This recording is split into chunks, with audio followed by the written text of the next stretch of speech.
Hi students, आज फिर से आप सभी विद्यार्थियों को प्रोबेबिलिटी चैप्टर के लेक्चर 14 में स्वागत है, अभिनंदन है। हम लेक्चर 13 की बात करें तो लेक्चर 13 में हम लोगों ने NCERT का एक्सरसाइज 16.2 को कंप्लीट किया था। उस एक्सरसाइज में हम लोगों ने सीखा था कि कंडीशंस दिए गए हों तो वैसे स्थिति पे हम लोग सैंपल स्पेस कैसे निकालते हैं और उसको ऑपरेट कैसे करते हैं। ऑपरेट मतलब यूनियन कैसे निकालते हैं, इंटरसेक्शन कैसे निकालते हैं, डिफरेंस कैसे निकालते हैं, कंप्लीमेंट कैसे निकालते हैं, वो सारी बातों के हम लोगों ने सीखा।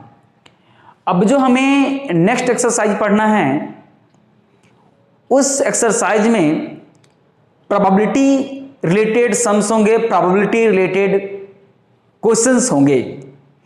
तो उन क्वेश्चंस को डील करने के लिए हमें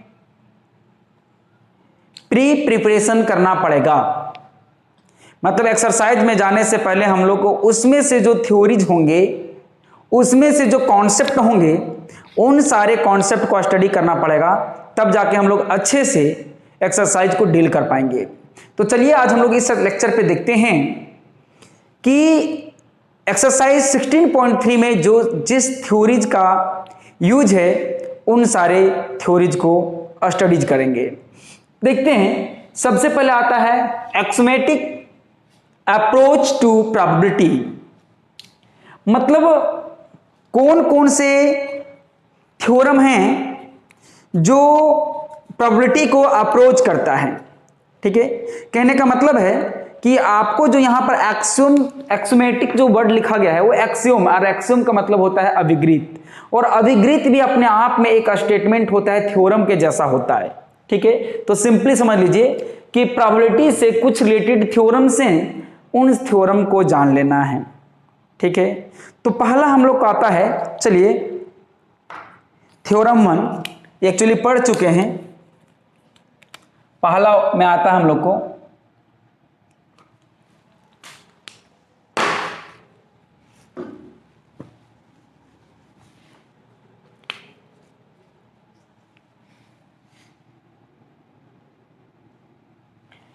मान लेते हैं let E be an event. एक कोई इवेंट है and S be a sample space. Sample space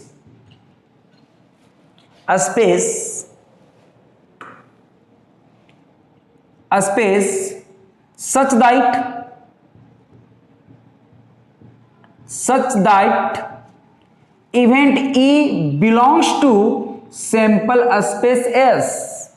ऐसा नहीं कि सैंपल स्पेस हम लोग लिए हैं क्वाइन का और इवेंट को डिफाइंड कर रखे हैं डाइस का, ऐसा नहीं। यदि क्वाइन का है तो क्वाइन के अंदर ही आना चाहिए इवेंट E। देन इस इवेंट की जो प्रोबेबिलिटी होगी, हाँ, वो हमेशा ग्रेटर एंड इक्वल टू 0 होगा and less and equal to 1 होगा। ये इससे पहले भी हम लोग पढ़ चुके हैं।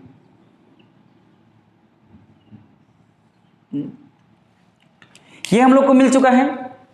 दूसरा बात, इसी में मान लेते हैं let S equal to sample space मैंने माना है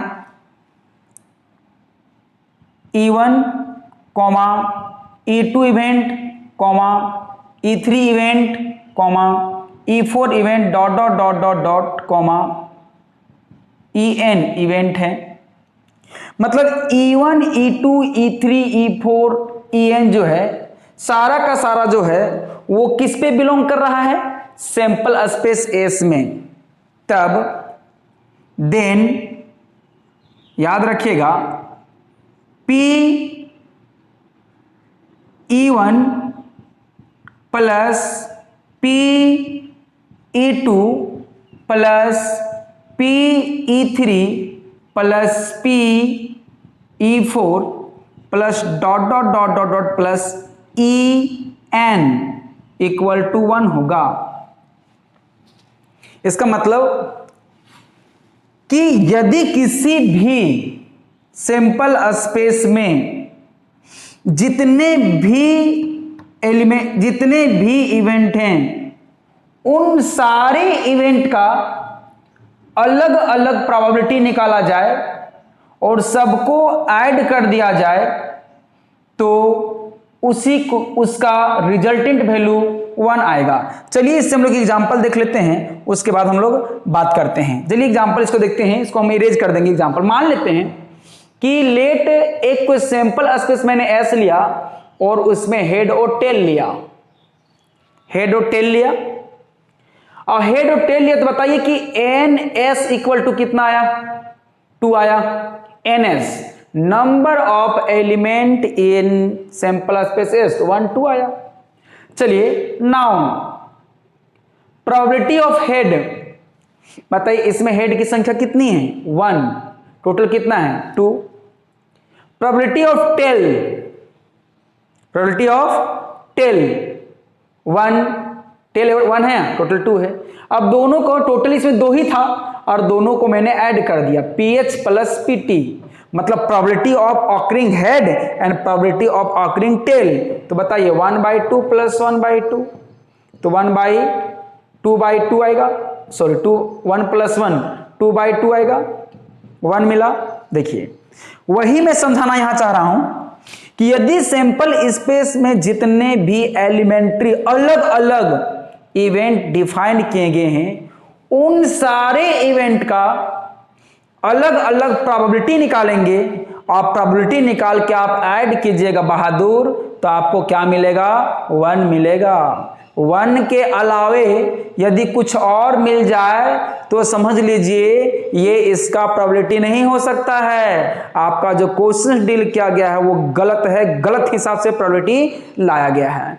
तो इसी दोनों से लेकर कुछ रिस्ट्रिक्शंस आए हैं और रिस्ट्रिक्शंस को ही हम लोग कहते हैं वैलिड असाइनमेंट ऑफ प्रोबेबिलिटी। देखिए वैलिड असाइनमेंट ऑफ प्रोबेबिलिटी क्या होता है जरा गौर करेंगे, लेकिन इस चीज को हम लोग देख लेते हैं। इसको हम लोग सिग्मा नोटेशन लगा देते हैं। सिग्मा मतलब क्या होता है? देखिए सिग्मा मतलब होता है दैट इज, सिग्मा मतलब होता है जोड़ो। किसको जोड़ो? देखो सिग्मा मतलब होता है प्लस प्लस प्लस। देखिए जो चीज लिखा गया नहीं चेंज कर रहा है उसको लिख दीजिए, P P P P P, सब में पी लिख दिए, ब्रैकेट ब्रैकेट ब्रैकेट ई। देखिए E1 E2 E3 E4, तो इसको हम लोग क्या करेंगे? EI लिखेंगे इक्वल टू 1 और लिखेंगे EI running to 1 to n। इसको हम लोग बोलते हैं सिग्मा नोटेशन। क्या बोलते हैं जी? Sigma notation. तो मतलब ये वाला चीज होना चाहिए। सिग्मा कैसे लिखते हैं? जब प्लस प्लस प्लस प्लस हो तो सिग्मा लगा दीजिए। जो देखिए पी पी पी पी हर जगह उसको लिख दिए, ब्रैकेट ब्रैकेट ब्रैकेट ब्रैकेट लिख दिए, ई लिख दिए। चेंज कौन कर रहा है? 1 2 3, तो उसको जब आई लिख दिए और लिख दिया आई रनिंग टू 1 to n। इसका मतलब एक बार आई का मान 1 रखेंगे तो PE1 होगा, प्लस सिग्मा कहता है ऐड करते चलो ऐड करते चलो ऐड करते चलो, फिर आई का मान क्या रखें? 2 रखेंगे, तो इस प्रकार से ये मिल जाएगा। तो इससे हम लोग का आता है, देखिए therefore valid assignment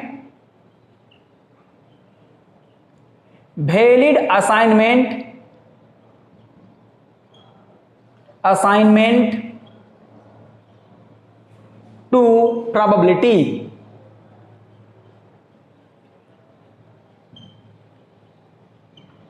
इसका मतलब क्या होता है? वैलिड असाइनमेंट टू प्रोबेबिलिटी मतलब कौन सी बातें प्रोबेबिलिटी की दुनिया में सत्य होती है, वैलिड होती है वो।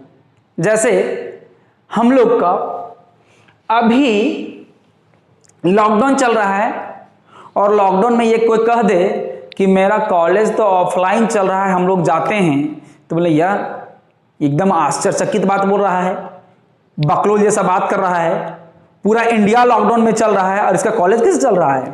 मतलब आपको वो बातें अटपटा सा लगे, वो हो ही नहीं सकता है, हो ही नहीं सकता है।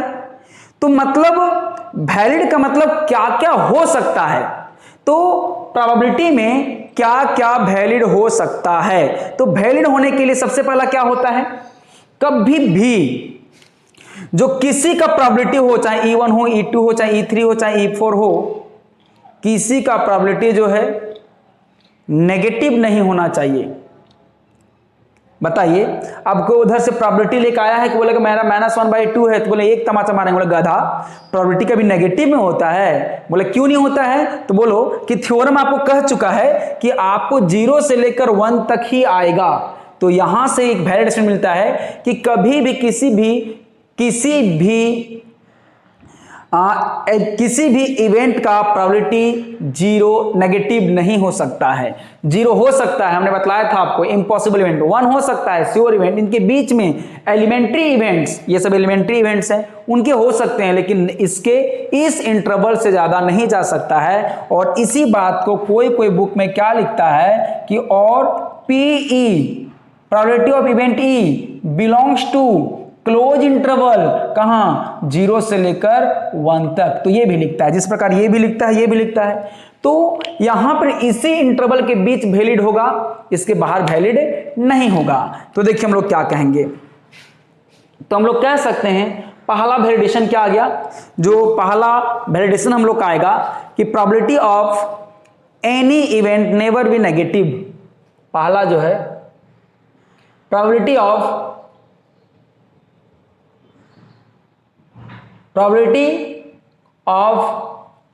any event never be negative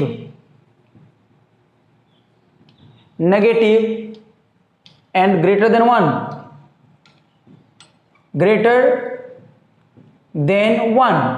एक वैलिड असाइनमेंट मिला, एक वैलिड फैक्ट मिला कि ये हम लोग को प्रोबेबिलिटी में होना ही चाहिए। यदि इसको कोई विरोध करता है तो बकलोल है, उसको प्रोबेबिलिटी निकालने का कल नहीं है, वो गलत बनाया है, या तो क्वेश्चन ही गलत है। दूसरा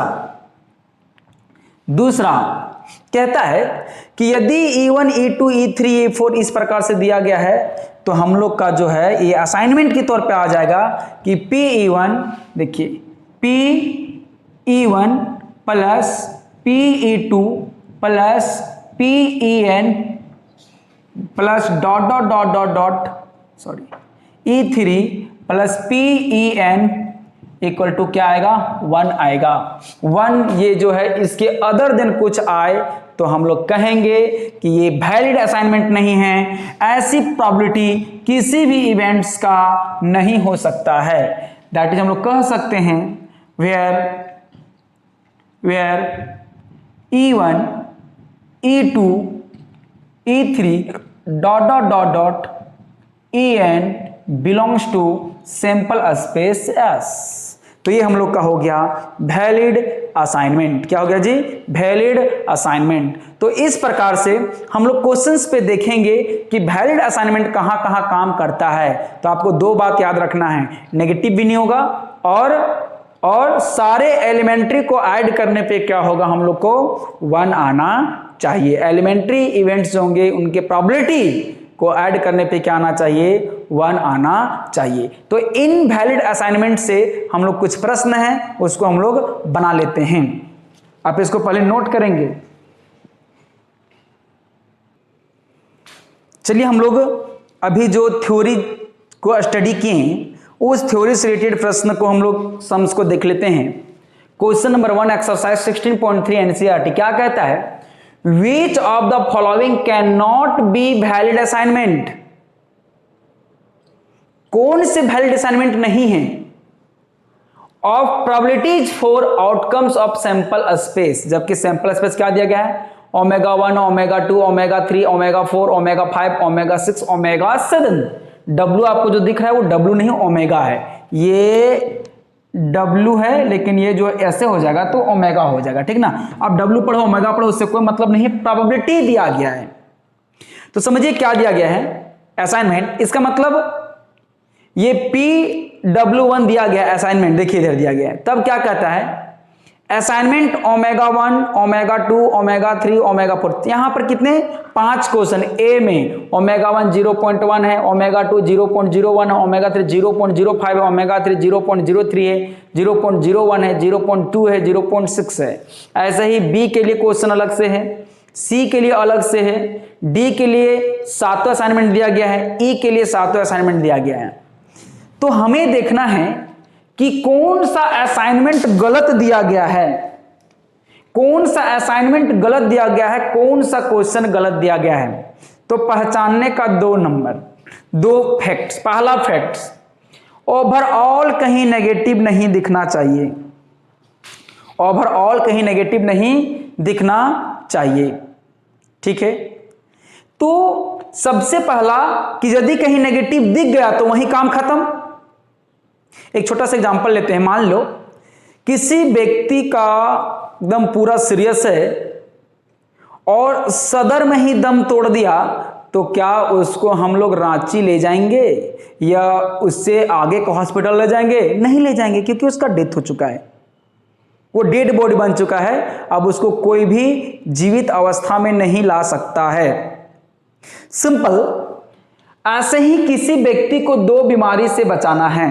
पहला, नेगेटिव नहीं होना चाहिए और 1 से ज्यादा नहीं होना चाहिए।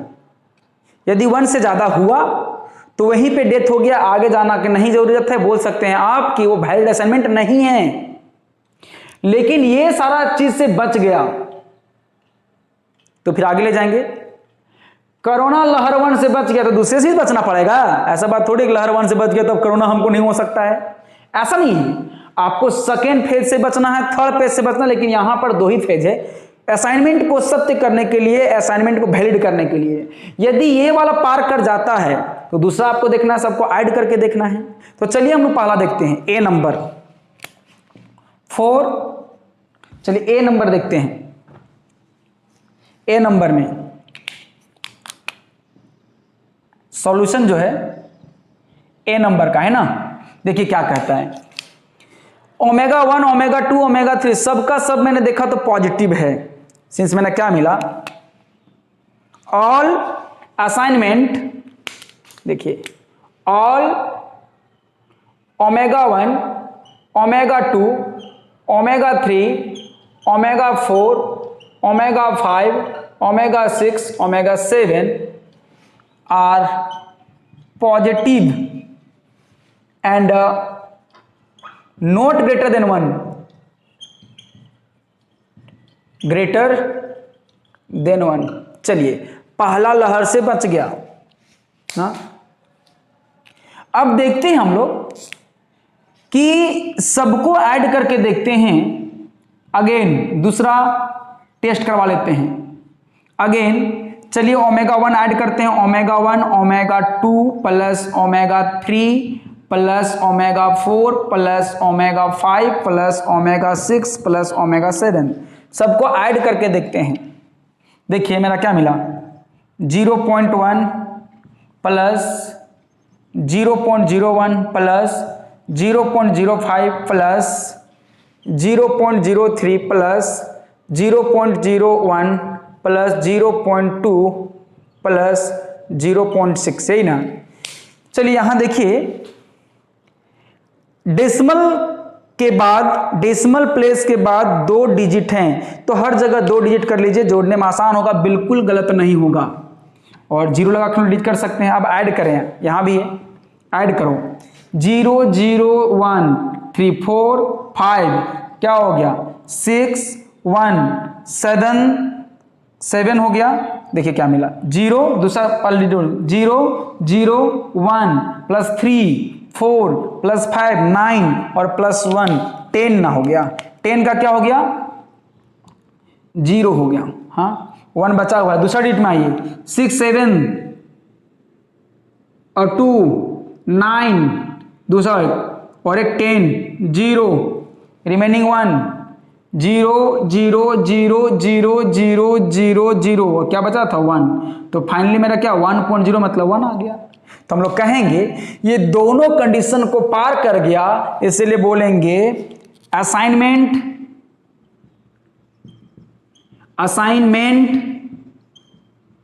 ए इज वैलिड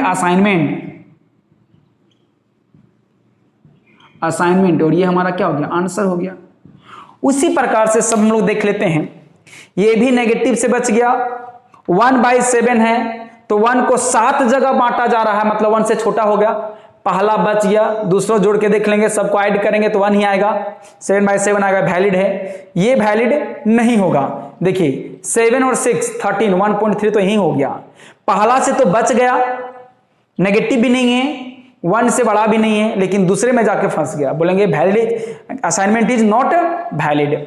यहां देखिए ये दो नेगेटिव दिख रहा है, असाइनमेंट नॉट वैलिड। यहां देखिए 14 1 जा 14 पॉइंट में जा रहा है, ये क्या है 1 से बड़ा है। यहां देखिए ये पॉजिटिव मिल गया, इसके कारण वैलिड असाइनमेंट नहीं होगा, यहां पर इन दोनों के कारण वैलिड असाइनमेंट नहीं होगा, और यहां पर सबको ऐड करने के कारण वैलिड असाइनमेंट नहीं होगा। तो आप क्वेश्चन समझ गए होंगे, बना लेंगे कैसे बनता है, सो इसको भी बना लेंगे, इसको बना लेंगे, जो लिखना है आपको मैंने लैंग्वेज बता दिया, तो इस प्रकार से आप क्वेश्चंस को डील कर लेंगे, और जो वैलिड असाइनमेंट था प्रोबेबिलिटी के लिए वो कहां काम करता था वो हमने आपको बतला दिया। तो इस प्रकार से आप, यदि आपको थ्योरी में दिक्कत हो, तो थ्योरी लिखने में दिक्कत हो, तो इसलिए मैं एक जो वैलिड असाइनमेंट नहीं है उसको हम लिख दे रहे हैं, आप इसको ध्यान से देखेंगे जरा।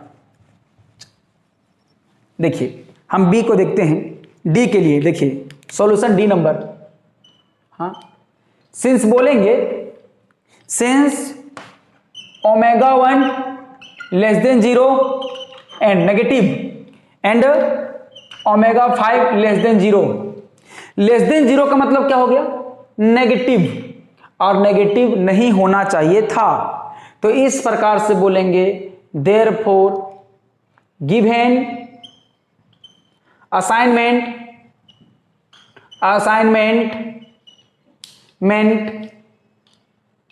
D is not valid answer हो गया। ये एक इसके लिए आते हैं, ई के लिए देखिए ये सब तो पॉजिटिव है, लेकिन देखिए सिंस ω7 जो है इक्वल टू 15/14 है, तो इसको जब कैंसिल करेंगे तो 14 1 जा 14 आएगा, 1.0 के लगभग, 1.09 के लगभग आएगा 14 1 जा 14, रिमेनिंग 1, फिर 10 सॉरी फिर 0 आएगा, फिर 100 आएगा, फिर 14 5 जा लगभग आएगा, इस प्रकार से 1 पॉइंट समथिंग, ये ग्रेटर देन क्या हो गया 1 आएगा। इसको हम लोग डिवाइड करके देखेंगे तो 15 को 14 से डिवाइड करेंगे तो 1 पॉइंट मिला, 1 मिला, पॉइंट जाएगा, जब 0 जाएगा फिर डबल 0 जाएगा, फिर 6 84 6 आएगा लगभग, है ना 6 आएगा। तो हम लोग को ये मिला, और बोलता है कि कोई भी जो प्रोबेबिलिटी किसी का जो है 1 से ज्यादा नहीं होना चाहिए, जबकि उसके बाद को अवॉइड करता है, उल्टा बोलता है, इसका मतलब ये वैलिड नहीं होगा। तो लिखेंगे therefore given assignment E is not valid assignment. तो इस प्रकार से असाइनमेंट जो वैलिड होगा और कौन वैलिड नहीं होगा हम लोग देख सकते हैं। तो आज के लेक्चर को हम लोग यहीं तक रखते हैं, नेक्स्ट लेक्चर पे कुछ इंपॉर्टेंट फॉर्मूला का बात करेंगे और एक्सरसाइज को डील करेंगे। धन्यवाद।